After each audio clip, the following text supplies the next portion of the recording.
author of the book of Micah, in chapter 6, verse 8, writes, "What does the Lord require of you but to do justice, and to love kindness, and to walk humbly with your God?" I can think of no person whose life more embodies these words than Archbishop Raymond Hunthausen. I first met this man at the Ground Zero Center for Nonviolent Action, and as is typical at Ground Zero, we opened the gathering by going around the room and introducing ourselves. And when it got to be his turn, he said, "I'm Ray from Seattle." Now, I could tell from his collar and his black suit that he was a priest, but it was only later that I learned that this Ray was the Archbishop of the Archdiocese. He is clearly a humble man. And also clearly he is a man who walks with God. A man of deep prayer who struggles with all his being to live out the gospel. A man of love who sides with the poor and the oppressed. A man of immense courage who insists on speaking the truth regardless of the consequences. On October of this year, at the celebration of his 25th anniversary as bishop, Raymond Hunthausen led a huge crowd in the Heck Edmondson Pavilion with a prayer that ended with these words. "I have heard these words, 'You shall beat your swords into plowshares,' or those others, 'Blessed are the peacemakers.' I am a citizen of the world as well as of my own country, and I will not sanction the suicide of the human family. I cannot be silent. I cannot pass by. I commit myself from this day forward to seek to solve all conflicts by peaceful means, to reduce or remove the nuclear stockpiles of the world, to slow and stop the arms race, the race to destruction. I will neither profit from nor acquiesce in this business of death. And I will oppose in the most effective way possible those who would destroy all that lives and is beautiful and part of myself in God's world. I make this commitment of my time, my energy, myself, in the name of God, in the name of humanity, in the name of peace." Archbishop Raymond G. Hunthausen.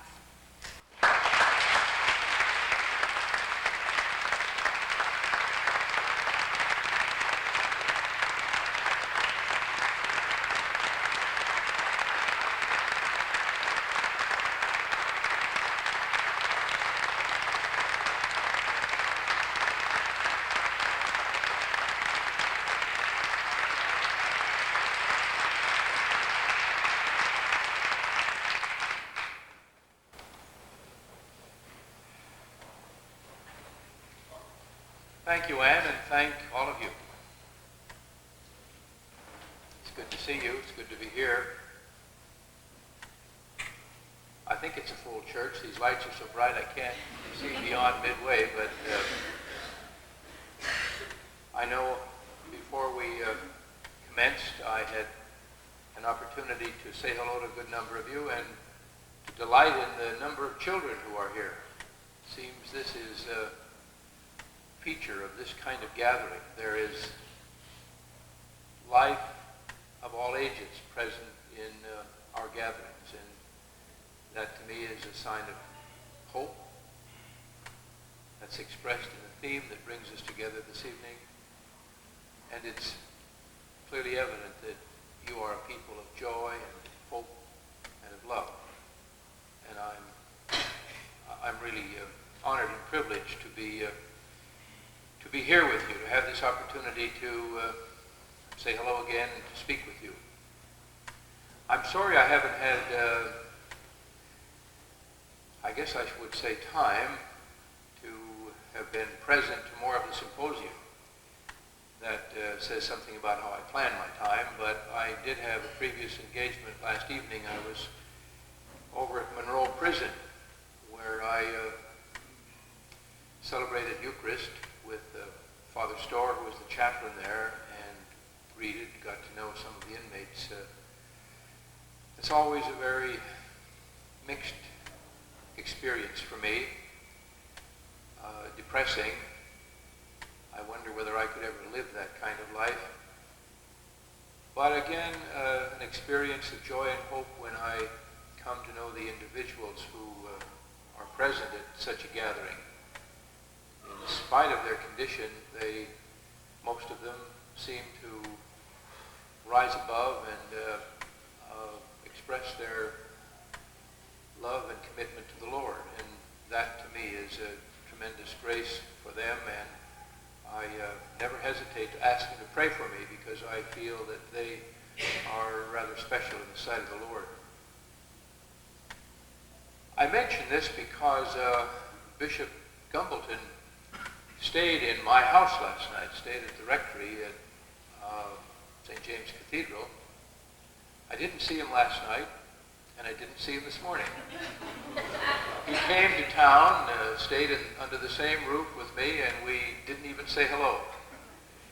I warned him this past week. We met in Washington, D.C. The American bishops gathered there. I warned him that that might happen because of my schedule, but that I would look for a way, and maybe Friday evening we might run into one another depending upon what time we each got home. But isn't that astounding that I could have a visitor, we could have a visitor from that far away, and I don't even greet him. So I'm going to write him a note and, of course, apologize for my...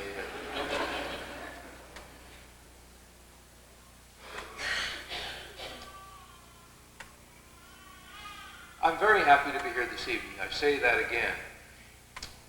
For this joint anniversary celebration, we're here to celebrate the 5th year of sanctuary in this church and in this area, to rejoice in that fact, and the 10th anniversary of the Trident campaign of Ground Zero in the Puget Sound Agape community.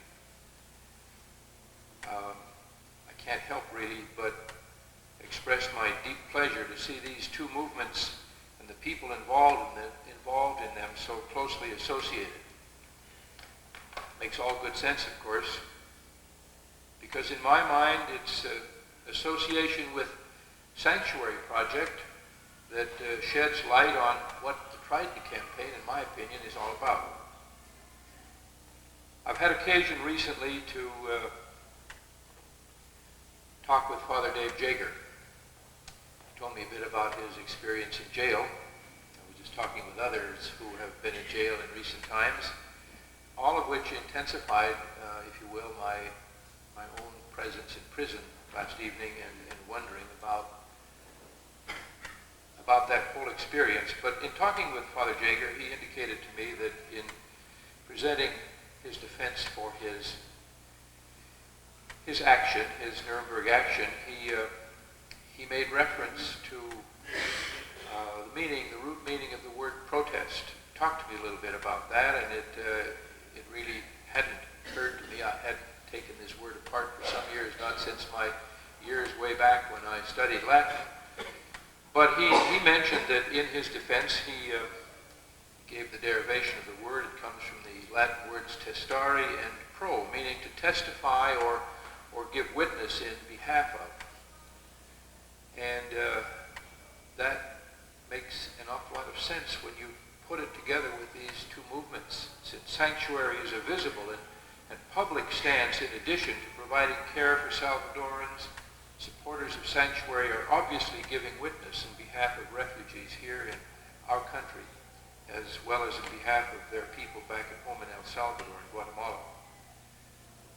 You bring to light their plight, as well as the conscious or unconscious hand we as United States citizens have in creating that plight.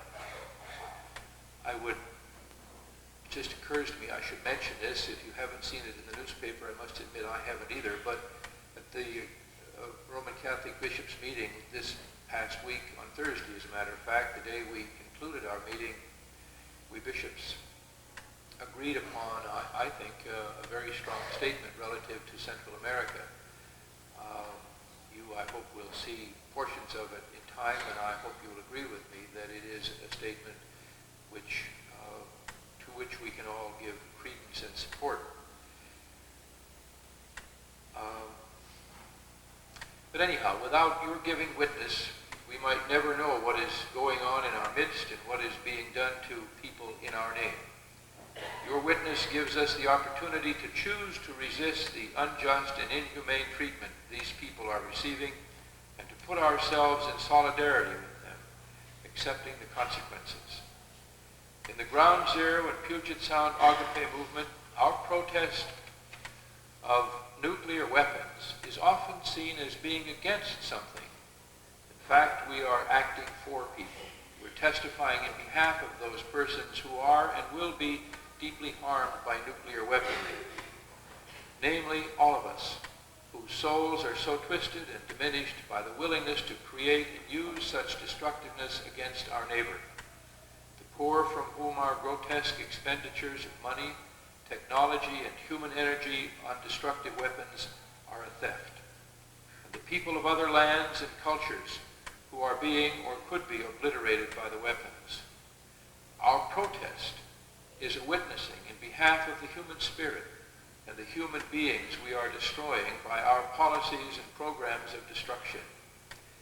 The association of sanctuary and nuclear resistance highlights what both movements are about, namely witnessing in behalf of people. The theme of this anniversary celebration is faithful resistance. And that suggests a realization on our part that we've been at these movements for a long time. We sincerely hope that through our activities others have become more aware of the serious, unjust, and destructive things that are going on in our midst, and have heard the call to conversion and to commitment to work for peace and to reclaim the rights of our vulnerable brothers and sisters. But what we are sure of, I think, is that all of us have been affected by what we have been involved in. We've had to learn to change our priorities regarding what we do with our time and money. We've had to learn how to live with conflict and risk. In these ways, we've hopefully taken on ourselves at least a little of the lot that is thrust on the poor. And I dare say we are better for it. We've also had to learn who an enemy is. Someone we need to know better. Someone we need to appeal to as a sister or brother with whom we have most everything important in common. I refer to those who have opposed us in our work, whether they be immigration officers, judges, security police, public officials, or members of our own congregations and communities who have been critical of us. We've been learning little by little. We still have much further to go. I think we would all agree to that. That our methods of dealing with these injustices must be solidarity with those in whose behalf we are working, and honesty, openness, and vulnerability toward those whom we encounter in opposing positions.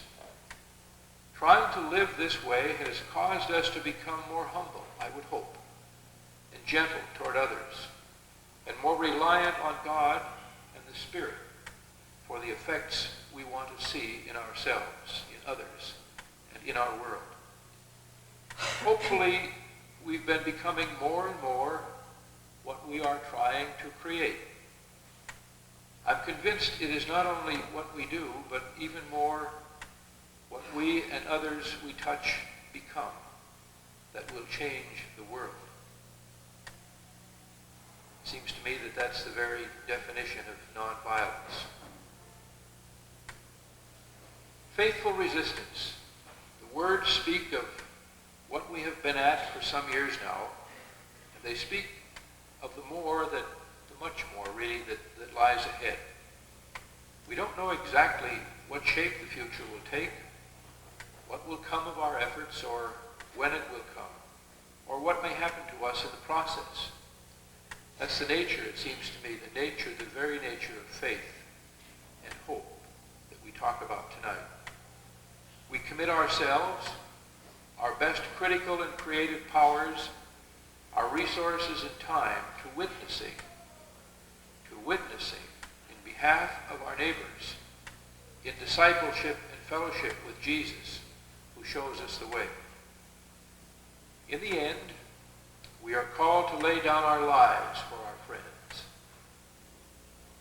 little by little, until completely. What we know is that the kingdom of God is ultimately assured. We need never fear about that. And that every action we take in its behalf is already a partial and indestructible piece of that kingdom.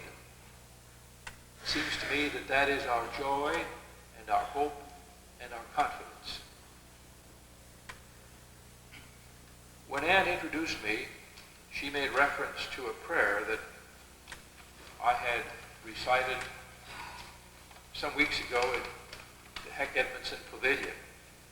What she didn't know is that I intended to invite us to pray that prayer again. It's not mine. I don't really know who the author is, and I acknowledge that day at Heck Edmondson Pavilion. I'll tell you a little bit more about it. I don't know where I got it. The only little bit more I can tell you is that there are 3 initials attached to it, JTN. If anyone knows who the author is, I'd appreciate knowing. But I certainly do not. I'd love to take credit for it, but it's not my prayer. I've made it my prayer, and I have all but decided that whenever I gather with others around this issue, it is important for me to call us all to try to make, again, this prayer our own. And so I pray with you a peace pledge for everyone. That's the title of it. They shall beat their swords into plowshares and their spears into pruning hooks. Nation shall not lift up sword against nation, nor shall they learn war any more. I cannot read these words and pass by. I shall commit myself to peace, to the work of the peacemaker. I shall join all those who seek to save the earth from the madness of nuclear war. I must do this. I've heard his word, and I cannot pretend otherwise. I can no longer live in a world where we add more nuclear weapons every day to the 50,000 now in existence. I cannot live in a world where we spend, all of us, $1 million a minute, $500 million a year to produce more weapons. There is a madness here, a momentum out of control, a monster we have created that turns to destroy us. Already millions die before a shot is fired. 500 million people, 1 in 8, are seriously undernourished. We still beat plowshares into swords, make guns instead of bread, bring death instead of life.